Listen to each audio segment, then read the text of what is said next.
phone records, financial and location data, Prism, Tempora, X-Keyscore, Boundless Informant.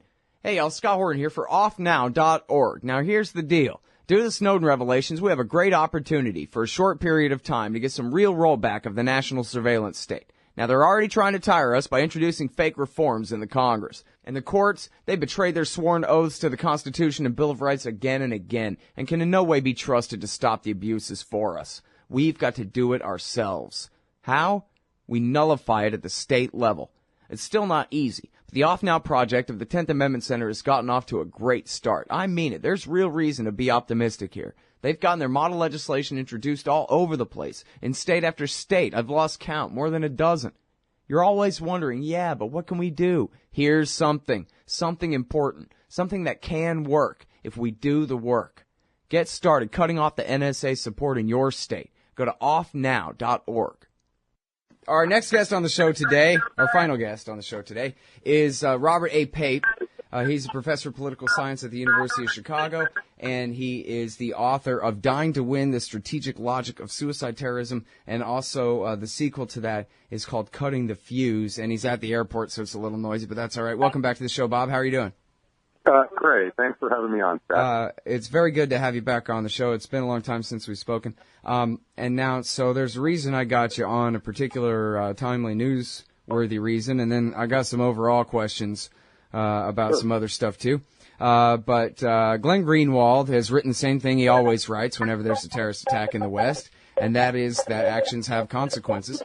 And only this time, Glenn Greenwald is now world famous and humongous, and so the entire War Party is taken out after him, pretending that he is justifying terrorism and apologizing for it. In the words of Jeffrey Goldberg on Twitter, Greenwald says Canada had it coming, which of course is not at all what he said, but I'm sure you're used to being paraphrased incorrectly along those same lines, yeah, I think. I think that it's terribly important that we try to explain the actions of our opponents and our enemies. When we try to explain the causes, the actual causes, as opposed to just name-calling, then it's easy for those who might disagree to say, oh, well, what that explanation is somehow a moral defense. But that's really far from the truth. If we're going to actually undermine and defeat a threat, we need to understand what's causing it. Otherwise, we could easily take actions that make it worse. So it's just simply a mistake for those who disagree on the substance of what causes a threat to blame the other as somehow a moral accomplice. Mm-hmm.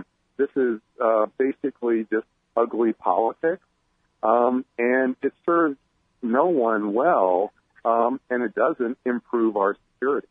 Mm-hmm. All right, now, but here's the thing, though.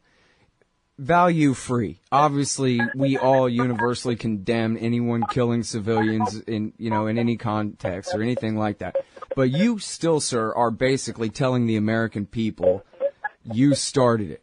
Not you deserve what happens to you because you started it. Not that it's okay for the other side to attack civilians. No, no, no. But you started it. That's really what you're telling them, and that is quite a tough pill to swallow, no? It's a tough pill to swallow, but I just gave a talk yesterday to the Chicago FBI. I've given numerous talks to elites in Washington on both sides of the aisle. And the fact of the matter is, when you get the cameras off and we sit down and we talk about the hard facts and the hard evidence, there's growing consensus about what is triggering and causing the threat. It's not like we're in a world where we were 10, 12 years ago, that we are in a data vacuum where we just don't understand what's coming at us. It's true in the general public. It's difficult to have a serious discussion of the facts in the general public, but that's not really the case with the elites behind closed doors. And I think that this is probably most reflected in the strategy that President Obama is pursuing against ISIS. So for over a decade, I and some others have been calling for a strategy to counter the threat of terrorism from the Persian Gulf called offshore balancing, which is to rely on over-the-horizon air, naval, and special forces and empowering local groups to undermine the threat. Well, that is the strategy that Obama has followed. That's the strategy that he articulated in his speech about a month ago, and strategy he's been pursuing against ISIS pretty much from the beginning. It is a strategy that will take several years to have real bite, but it reflects the fact that I think there's growing understanding of the facts of what's really driving the threat. Right. Now, there's a problem with that, though, and I think you're right about that he understands that putting in ground troops will be counterproductive over the long term. On the other hand, it seems like nothing short of ground troops is actually going to get the job done of looking like they're even really degrading the Islamic State, and that would be, I would think, a major step would be driving them out of power in Mosul, which of course would just turn them back into an insurgency anyway. It wouldn't necessarily get rid of them at all. They might turn and run at the first sight of the Marines rather than stand there and fight and turn back into an insurgency. But who other than the Marines can do it? Even with American air power backing them, can the so-called Iraqi army and Shiite militias take Mosul? Probably not, right?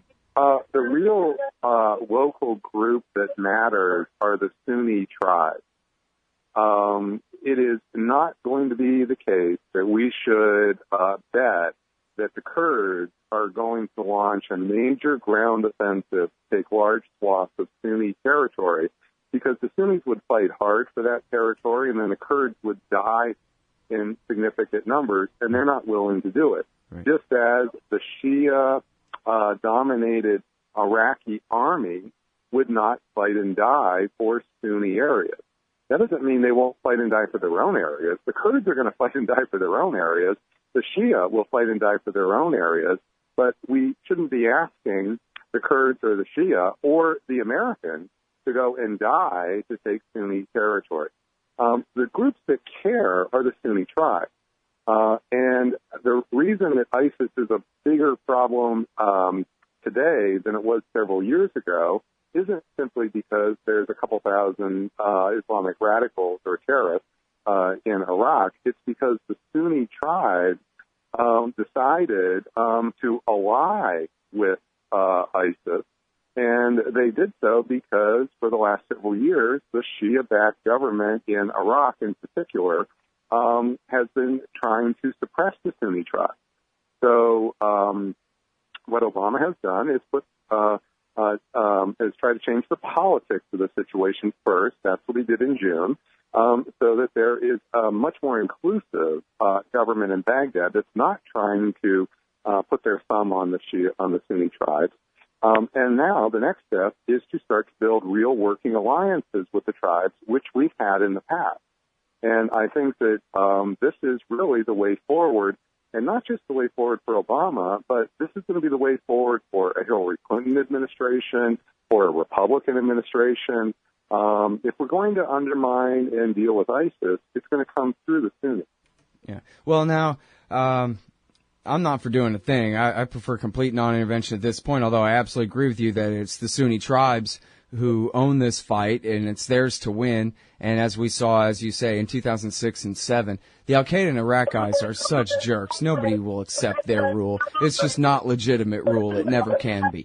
They're a militia, and they're legitimate as a militia in certain circumstances. But I think that really anything that we do to help the Sunni tribes or to help them ally with the Shia in Baghdad actually would be counterproductive. We ought to just knock it off. But anyway, I do appreciate that this is a lot better than sending in the entire 3rd Infantry Division, the entire Marine Corps like George Bush did.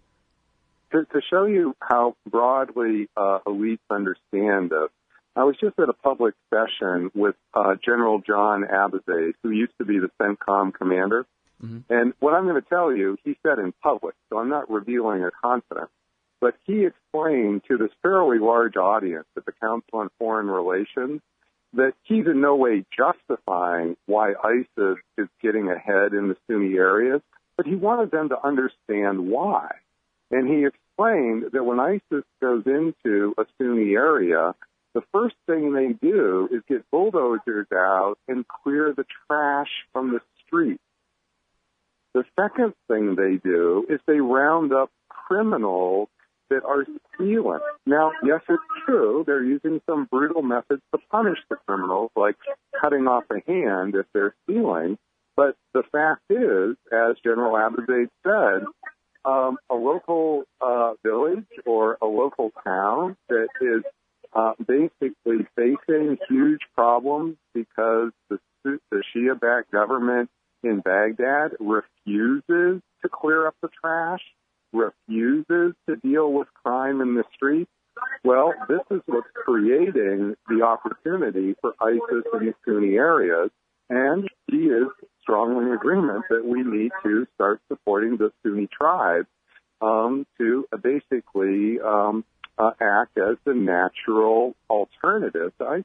All right, but now here's the thing, though. What about the politics of when this doesn't work as well? Because, I've been talking with Patrick Coburn, who's the best journalist in the whole world on all of this stuff, who's been explaining the slow-motion train wreck with the rise of the Islamic State here for the past few years on the show. And he's talked at length about how they have learned the lesson of Zarqawi and company's failure from 2006 and 7. They've got some very powerful imams and tribal leaders and Ba'athist military officers basically being held hostage right now as, ransom on their power, that no one dare come after their power, or they're going to cut the heads off of these extremely prominent, valuable people to their local communities that they've got. In other words, they're extremely wary of that awakening stab in the back they got last time, and they've really covered their bases pretty well this time, and they're a lot better armed and a lot better financed than before. And they may be the smallest, weakest little state in the world, but they're a hell of a lot bigger than Al-Qaeda in Iraq ever was back when.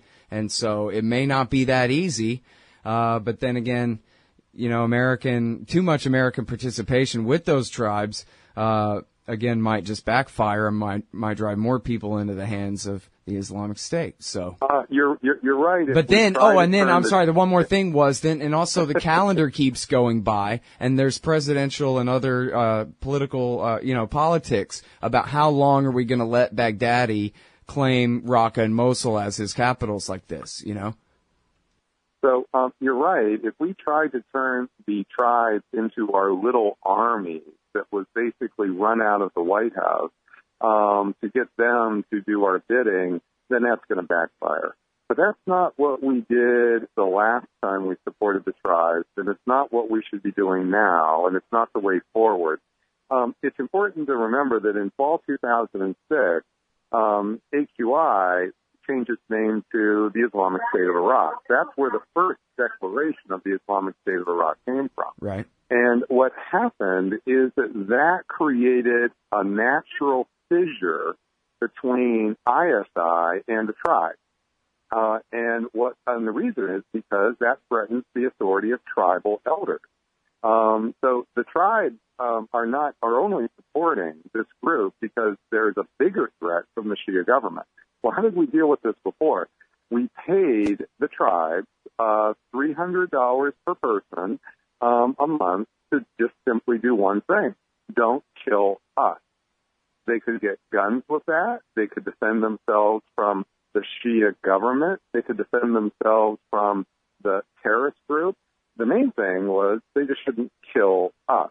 Well, we need to return to that policy, and we need to return to a long-term commitment to that policy, as opposed to simply having a policy that's there and then we turn it off.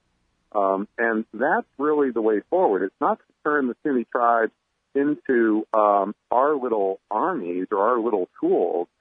It's to empower them that they become the future of Sunni politics. All right, now, on the Syrian civil war, I've been meaning to ask you this for a couple of years now.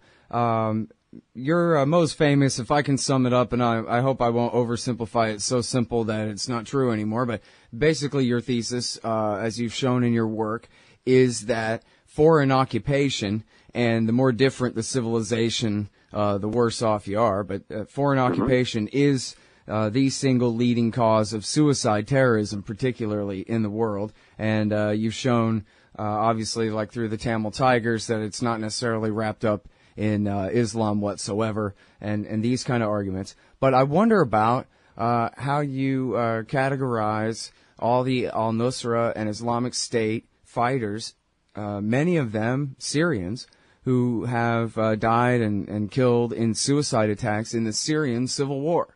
Are they under foreign occupation? Yep. There are two types of an occupation.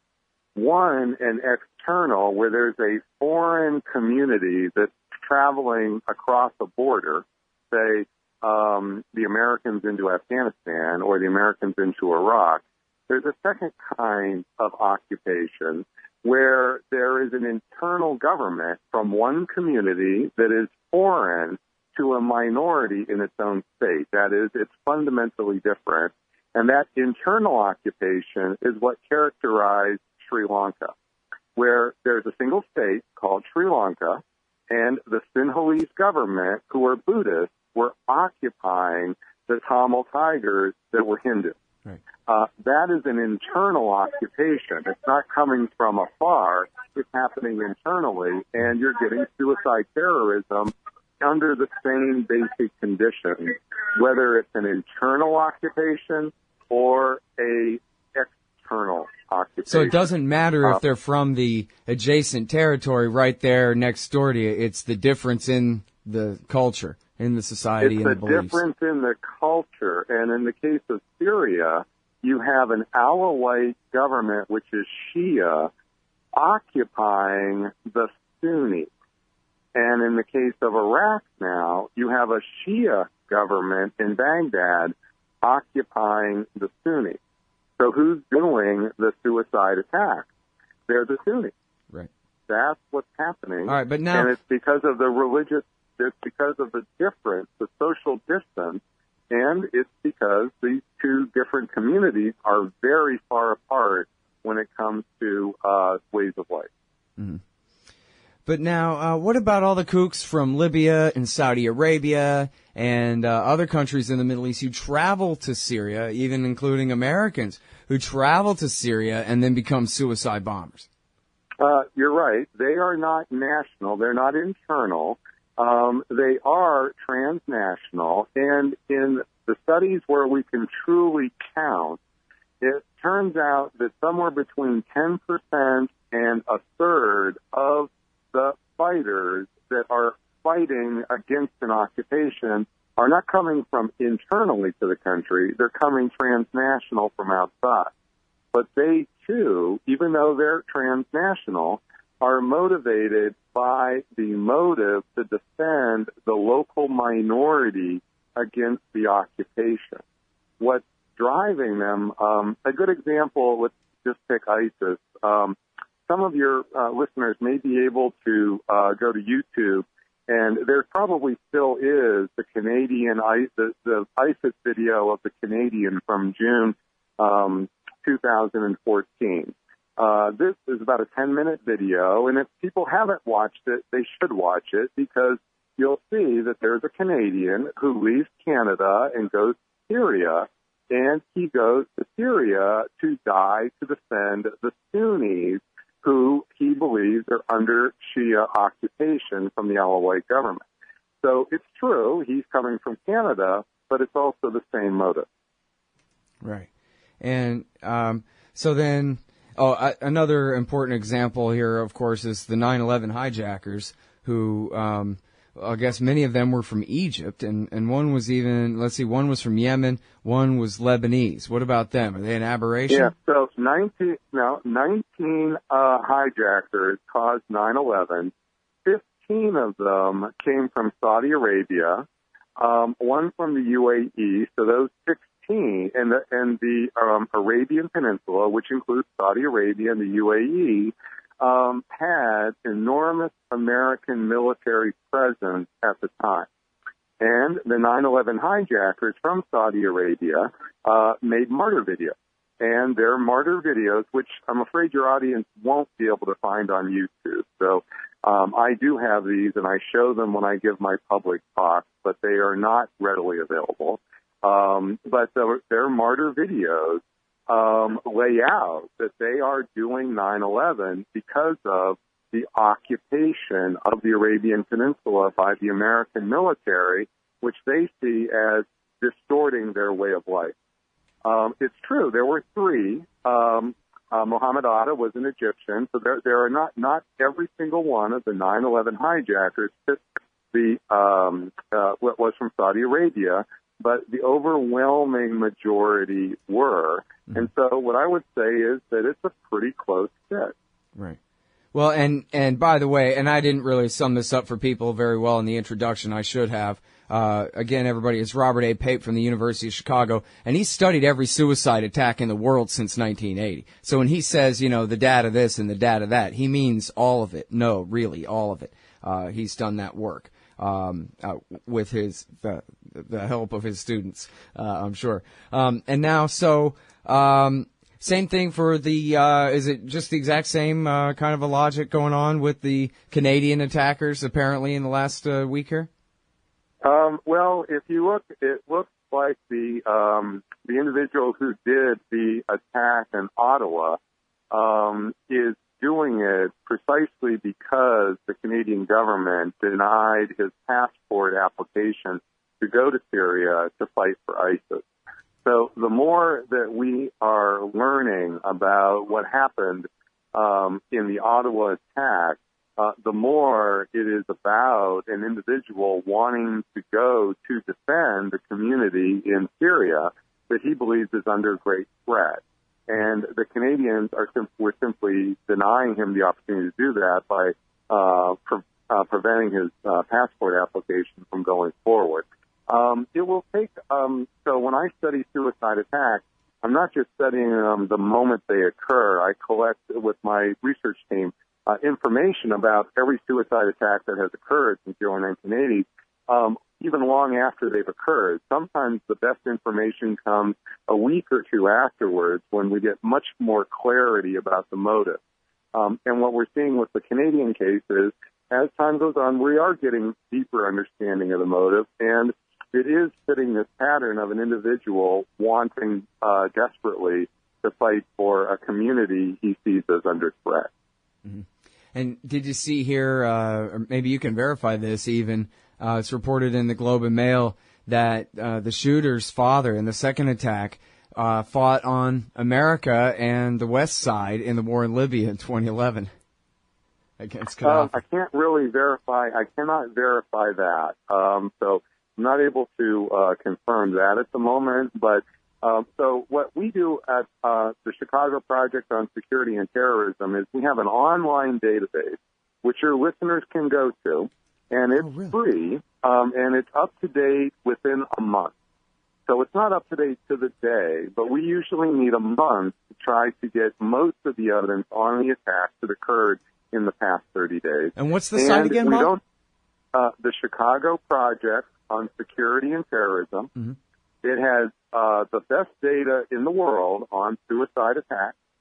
The government uses this database. It's very, and you'll see that when your listeners go to the database, they can't just search a database and get data. They can keep drilling down under the quote view source, and they will be able to get the actual textual information verifying all the information. So Scott, when you ask me, can we verify X or verify Y? We don't just assert it. We put the actual verified textual references in complete text on the web for free, so that you don't have to just trust me about what I'm saying. But we're about 1 month always out of date because it takes about a month to really let the dust settle, so to speak. Otherwise, we'd be changing the database every day. Right. Yeah, no, that's fair. And also, you're doing the kind of in-depth work that it's better that you take your time. And that's and we have a research team that what we're doing is collecting corroborated. So when you say, well, we have rules for what counts as independent sources. So every bit of data requires a minimum of 2 independent sources. And again, your listeners could actually go to the website, and there's a 9-page manual that explains in detail how we go about this, which is why it's become the go-to place for really tracking suicide attacks. Mm-hmm. And one more thing here real quick, and I'm sorry we're going to go a little bit over time here, but one last question if you have a moment. There was a guy named Dan Dresner who got in an argument with Greenwald. He did not mischaracterize what Greenwald wrote as any kind of apology, but he still criticized him, only fairly. But what he said was, something along the lines of, well, what about the democracies? If how come they attack us, but they don't attack Iran and they don't attack China? It must be because they hate what's good about us, that kind of thing. And I was wondering if you could speak to that. Why terrorists don't bother attacking China, and for that matter, why don't the Bin Ladenites attack Iran all day? So first of all, what Dan Dresner is saying is generally true. That is that especially suicide terrorism has been directed against states that hold elections. Some of those elections are not as free and fair as others, but they hold, many of them hold meaningful elections. And the reason is because suicide attacks are increasing costs, and they're trying to get governments to change their policy by increasing costs. And some of the most brutal dictatorships in the world aren't sensitive to cost, like Saddam Hussein would not have been sensitive to cost. However, what's been happening in the last few years, and this is true in Iran, and this is even true in China, and it's certainly true in Syria, is that suicide terrorism is happening more and more in what you might think of as the more moderate authoritarian regimes. Not the most brutal regimes. I'm not saying that Saddam Hussein's regime would have been susceptible to this. But if we go to the CPOST database, you'll be able to track the increasing number of suicide attacks in Iran, in China, and of course in Syria. And I've been to China 8 times in the last 2 years talking about terrorism rising in China.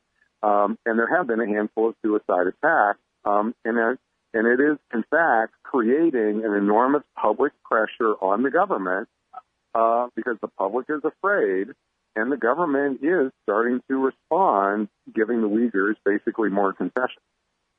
Mm. So, in other words, the degree to which they're responsive is the degree to which the terrorists bother butting their head up against the brick wall there. That's exactly right. These are groups that are trying to get concessions from governments that have very few alternative means. So that doesn't mean they're always going to get their maximum demands. It doesn't mean they'll even get any demands all the time. But if they can get demands a third of the time, progress further demands, say, a quarter of the time, a third of the time, that encourages them to keep trying. And that's what you're seeing in Iran. But especially, I would just say, look at the data set, the database that I'm talking about, the Chicago Project on Security and Terrorism, and just see the increasing number in the last few years of suicide attacks in China and Iran. All right. Well, with that, I will let you go and catch your flight, but I sure do appreciate your time on this layover, Robert. I'm glad we were able to do it. Thanks so much for having me on, Scott. Good to talk to you again. That's Robert A. Pape, everybody. He's a professor of political science at the University of Chicago. And, yeah, this web address is kind of too complicated for you to memorize, but just Google up the Suicide Attack Database, the Chicago Project on Security and Terrorism, the Chicago Project on Security and Terrorism. And the books are, what is it? The first one is Dying to Win, The Strategic Logic of Suicide Terrorism, and then the second one is Cutting the Fuse. And we'll be right back. Hey, Al Scott here for Whole Food Multi-Complete at WholeFoodComplete.com. Whole Food Multi-Complete is an entire supplement program in one bottle, containing 100% RDA of vitamins and minerals, plus live probiotics, digestive enzymes, antioxidant herbs, energy nutrients, and more. It's made in America using real foods and live probiotics. No chemical synthetics. It's soy-free, gluten-free, and independently tested and verified. They're so sure you'll love it, they're taking 20% off your first order with coupon code Scott Horton. Satisfaction is guaranteed at WholeFoodComplete.com. You hate government? One of them libertarian types? Or maybe you just can't stand the president, gun grabbers, or warmongers. Me too. That's why I invented LibertyStickers.com. Well, Rick owns it now, and I didn't make up all of them, but still, if you're driving around and want to tell everyone else how wrong their politics are, there's only one place to go. LibertyStickers.com has got your bumper covered. Left, right, libertarian, empire, police, state, founders quotes, central banking. Yes, bumper stickers about central banking. Lots of them. And, well, everything that matters. LibertyStickers.com. Everyone else's stickers suck. Hey, you own a business? Maybe we should consider advertising on the show. See if we can make a little bit of money. My email address is scott@scotthorton.org.